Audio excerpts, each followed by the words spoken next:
क्या आप हमेशा थकान महसूस करते हैं? अचानक से वजन बढ़ना या घटना, ये सब थायराइड की वजह से हो सकता है।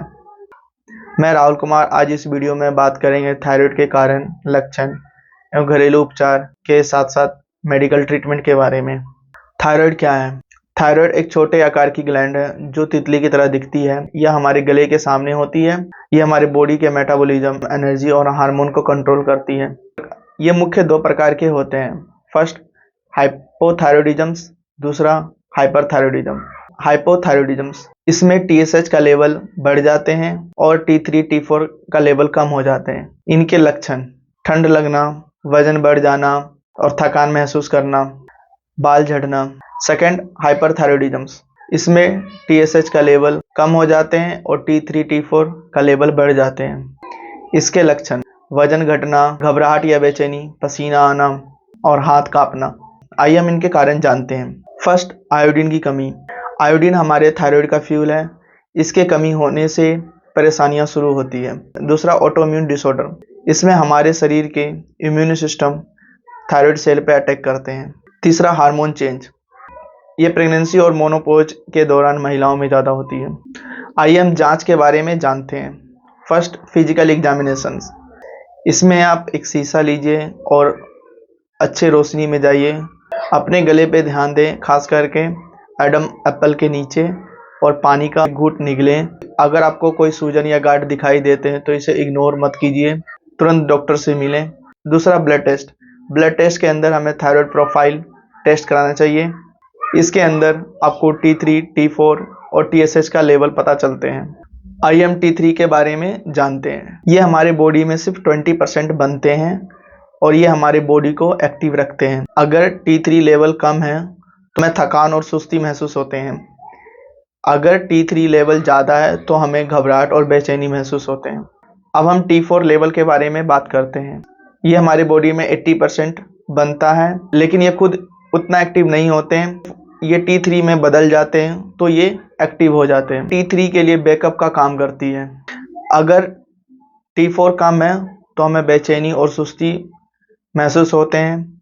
अगर T4 ज़्यादा है तो हमें पसीना या घबराहट सी होती है और हार्ट बीट तेज हो जाते हैं।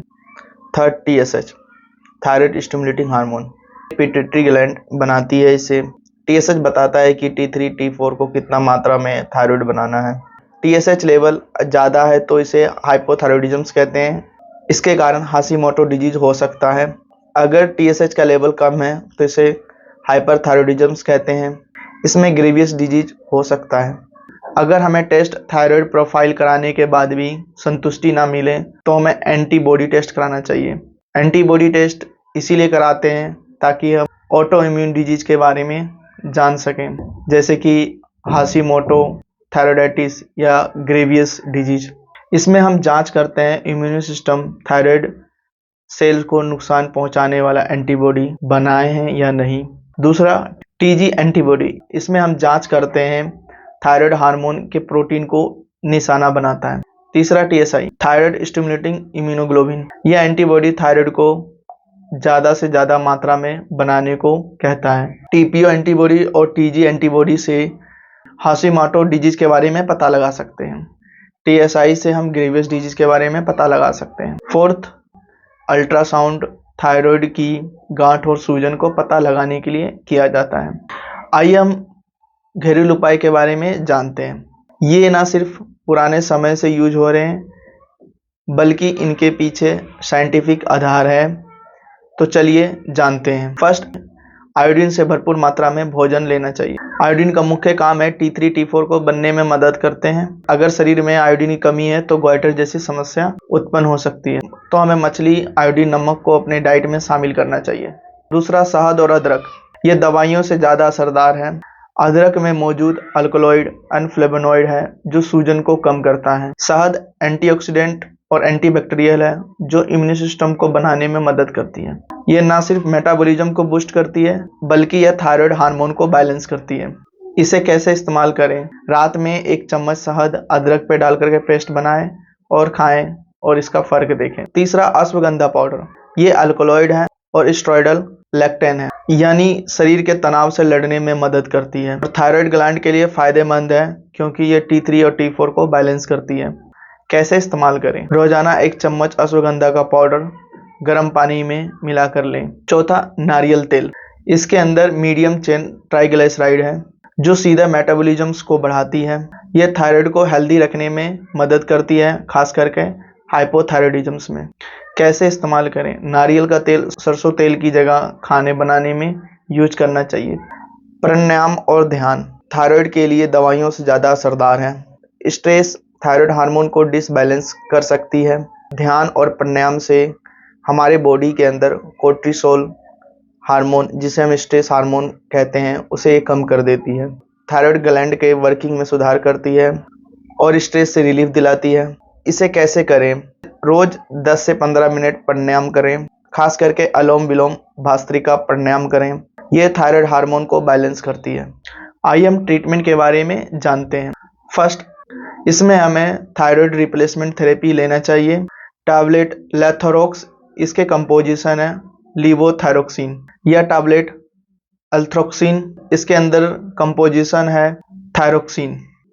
ये दवाइयों का डोज TSH के लेवल पे डिपेंड करती है। ये दवाइयाँ 3 मंथ तक रेगुलर लेना चाहिए। फिर 3 मंथ के बाद आपको blood test, thyroid profile test कराना चाहिए और बिना डॉक्टर की सलाह से इन दवाइयों को ना रोकें। दूसरा, ग्रेवियस हाइपोथायराइडिज्म, टैबलेट न्यूमेराजोल 5 mg, इसके अंदर कंपोजिशन कार्बिमाजोल। ये डोज थायराइड प्रोफाइल टेस्ट पे डिपेंड है और ये दवाइयाँ 3 मंथ तक रेगुलर लेना चाहिए। इन दवाइयों को छोड़ने से पहले आपको डॉक्टर की सलाह लेना बहुत जरूरी है। ये दवाइयाँ थायराइड हार्मोन रिलीज को कंट्रोल करती है। तीसरा, इम्यून सिस्टम को कंट्रोल करने वाली दवाइयाँ। कुछ मामलों में इम्यून सिस्टम को कम करने के लिए ये दवाइयाँ दी जाती है, जैसे कोर्टिकोस्टेरॉइड क्लास की दवाइयाँ, ताकि थायराइड हार्मोन पे हमला होने से रोका जा सके। अगर आपके पास इस टॉपिक से रिलेटेड कोई सवाल है, नीचे कमेंट करें। इस टॉपिक से रिलेटेड सभी सवाल को जवाब देने की कोशिश करो। अगर आपको ये वीडियो पसंद आया तो इसे लाइक शेयर जरूर करें और हेल्थ से जुड़ी हुई जानकारी के लिए इस चैनल को सब्सक्राइब करें और घंटी का बटन दबाना बिल्कुल ना भूलें। अपना ख्याल रखें, स्वस्थ रहें। मिलते हैं अगले वीडियो में। धन्यवाद।